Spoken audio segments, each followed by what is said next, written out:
Hola chicos, ¿cómo están? El día de hoy vamos a ver cómo se hace las infografías las cuales vamos a utilizar una página, una página web muy importante, ¿no? Muy bonita, muy interesante de utilizar, sobre todo muy fácil de aprender, ¿no? Entonces aquí pueden ver cuál es la página, ¿no? Pueden escribir en Google, Silly, ¿sí? Corregido, ¿ya? Y nos va a dar esta página. ¿Sí? Aquí esta página nos va a permitir crear varios tipos de infografías, una gran diversidad, ¿sí? En primer lugar, obviamente, por ejemplo, yo estoy ya abierta a mi sesión, ¿no? ¿Por qué? Porque para poderla descubrir, obviamente, ¿no? Sin embargo, ustedes cuando accedan, directamente les va a salir esta página, ya, como pueden ver. Y ustedes pueden registrarse por correo, el correo Google, si tiene un Gmail, o por su Facebook, ¿no? Yo lo hice por mi Facebook rápidamente, ¿sí? Ahí solo les pide la autorización, ustedes pueden permitir y les acceder a esta página, ¿sí? Aquí ya tengo uno por lo que estaba probando, ¿sí? Y ahí vamos a trabajar con un tema muy específico el día de hoy para utilizarlo como ejemplo, ¿sí? Pues bien, entonces obviamente no les va a salir aquí ninguno, solo les va a salir esta parte de aquí, que dice Blank Template, que es básicamente una página en blanco, ¿ya? Ustedes acceden, se les va a cargar y listo. Aquí ya pueden empezar a trabajar. Como pueden ver acá en la parte superior, tienen todo el proceso para ustedes poder añadir, instalar gráficos, por ejemplo, gráficos de barras, de pastel o texto, pueden dibujar, agregar figuras, ¿no? Eh, por ejemplo, agregar otros medios que sean extras, ¿no? Si desean. Y también aquí tienen una gran diversidad de plantillas, ¿sí? Entonces, yo por eso, por el tema del día de hoy, vamos a elegir la población mundial por continente, ¿sí? Brevemente. Algo muy sencillo, ¿sí? Eh, Como lo pueden ver, ¿sí? Tiene otra temática, ¿no? Lo importante aquí es que pueden modificarlo, ¿sí? Aquí está hablando sobre producción de barriles de petróleo, más o menos, ¿sí? Pero podemos todo esto dibujar, porque lo que nos interesa, podemos utilizar algunas cosas que ya están, por ejemplo, eh, la nomenclatura, ¿sí? Podemos borrar las imágenes, ¿no? Sí, fácilmente. Insertar nuevas imágenes, entre muchas cosas más. Entonces voy a poner población por continente, ¿sí? Ok, un momento, ¿sí? Entonces, por ejemplo, aquí queremos modificar esto. Población de América. eh, en Norteamérica, sobre todo, vamos a tener 490 millones de habitantes.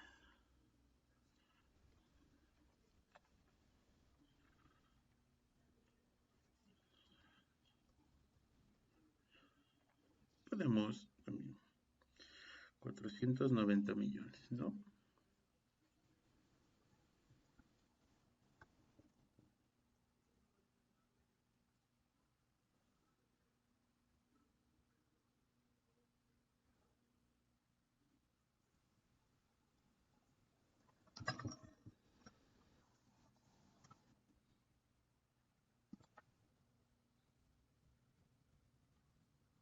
¿Ya? Y vamos a sumar lo que es de población de Centroamérica y Sudamérica, ¿sí? Que nos da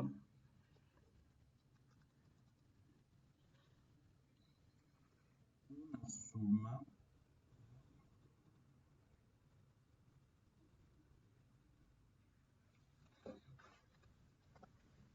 de 435 millones aproximados.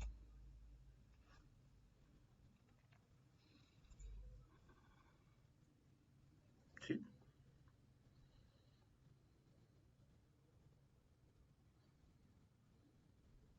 podemos identificarlo, ubicarlo de distinta manera, ¿sí?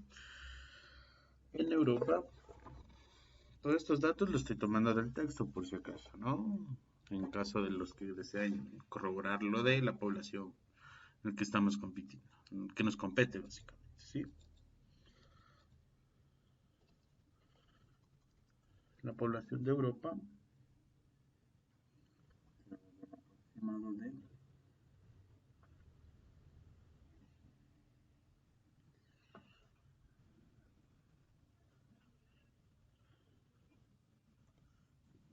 40 millones. Bueno, sí. De África,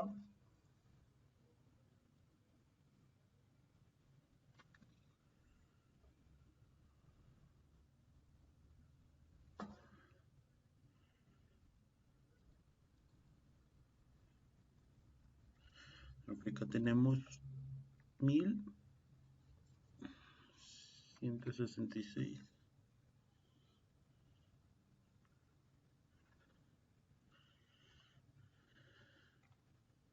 millones, ¿sí? Listo. Y de Asia tenemos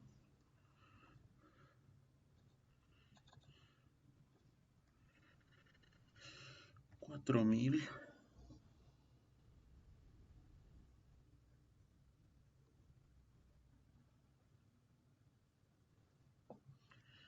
395 millones de habitantes, ¿no?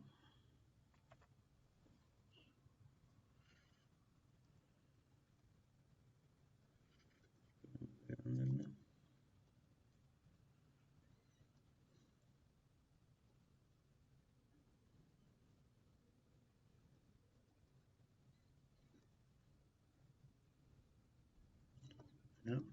Entonces, si vamos modificando,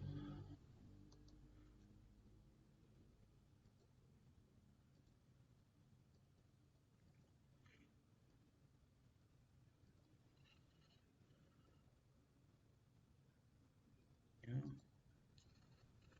Listo. Y Oceanía,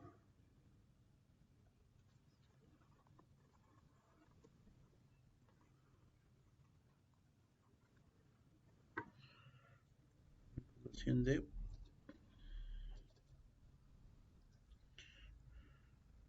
40 millones.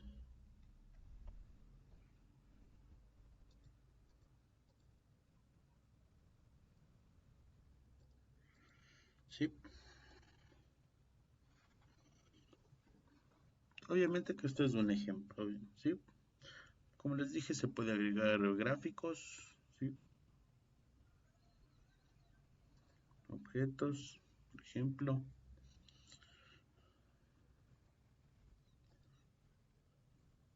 y una gran variedad, ¿sí?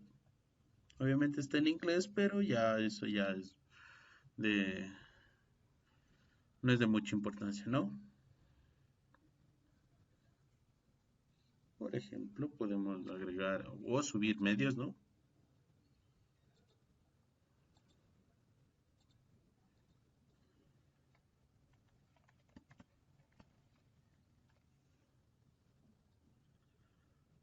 Puedo subir, incluso puedo encontrar más aparte, ¿sí?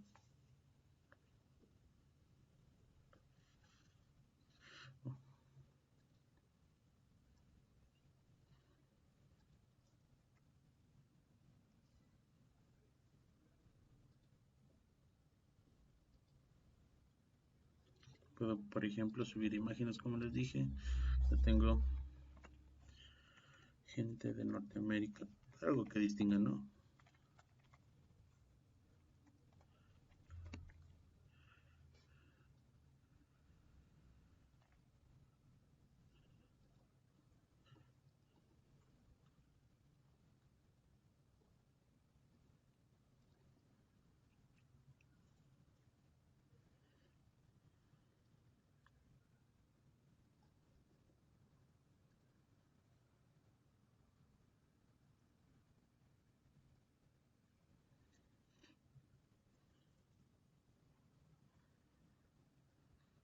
indicada puede ser.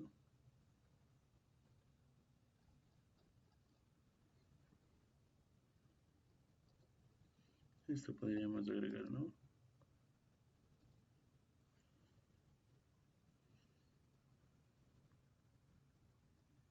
Una nueva carpeta voy a crear para poder distinguir, ¿no?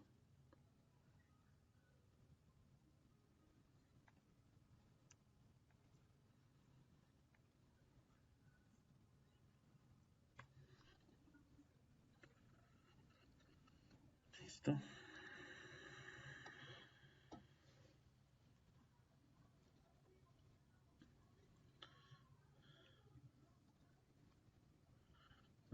Nos vamos acá.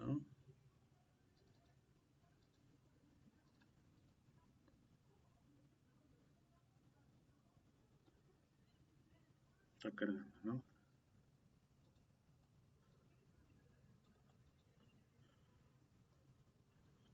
Otra dos veces. Podemos achicarla aquí.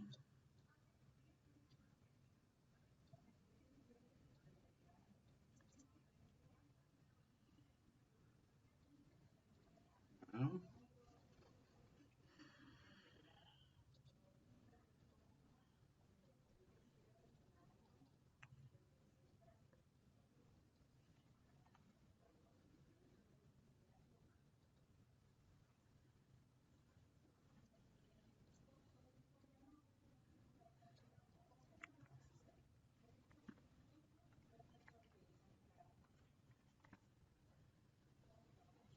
Por ejemplo, algo también distintivo de América del Sur puede ser la imagen de indígenas, ¿no? Que es lo que más se asocian, que son estereotipos, pero lo más asociado, ¿no?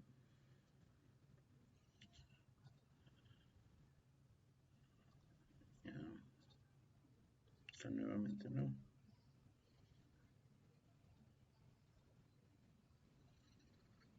Ya,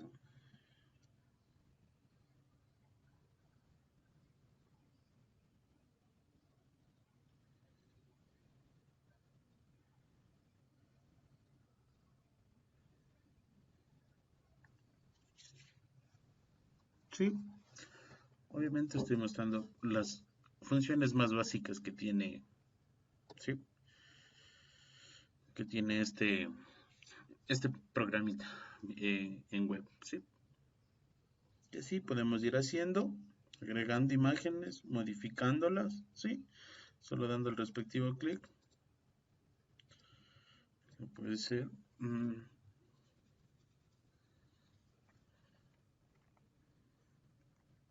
dato muy importante, puede ser que la población mundial crece constantemente de manera irregular. ¿Sí?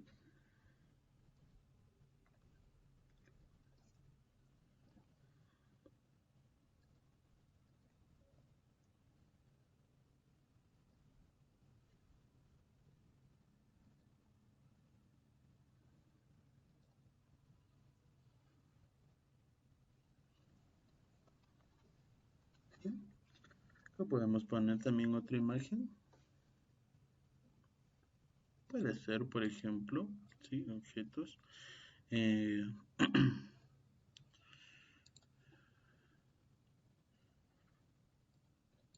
ya. No es necesario esto. Entonces podemos ir así modificando. También agreguemos el título.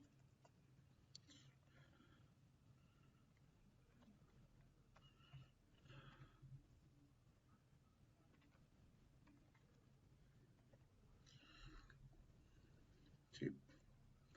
Y así vamos modificando. Podemos aprovechar algunos, ¿no? Un aproximado de